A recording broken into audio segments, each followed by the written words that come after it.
আমার মনে চায় ইসলামের ছায়াতলে আমি আসতে, আমার মনে চায় কোরআনের ছায়াতলে আমি আসবো, কিন্তু কিভাবে আসবো? আমার একটা সুন্নাত আপনি বলে দেন, অথবা আমার কাছে একটা সুন্নাত আছে, নিয়ম আছে।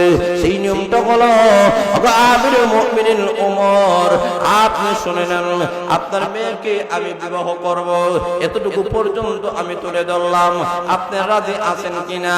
এতটুকু পর্যন্ত যদি আপনি রাজি থাকেন, আমার দেশের জনগণের কাছে আমি বলবো যে আমিরুল মুমিনিন ওমর রাদিয়াল্লাহু তাআলা মেয়েকে আমি বিবাহ করব। এই কারণে ওমরের মেয়েকে বিবাহ করা এটা সম্মানের বিষয়, মর্যাদার বিষয়। কাদের বাদশাহীও চাই না, আমি বাদশাহীও ছেড়ে ইসলাম ধর্ম গ্রহণ করে নিলাম। এই সূরাতে আমি কলমা পড়ে নিতে চাই। হযরত ওমর রাদিয়াল্লাহু তাআলার কাছে আসিয়া সাহাবী ডাক দিয়ে বলেন, এই রকম একটা শর্ত দিয়েছে গো ওমর, আমি সাহস পাই নাই, কিভাবে আমি বলবো?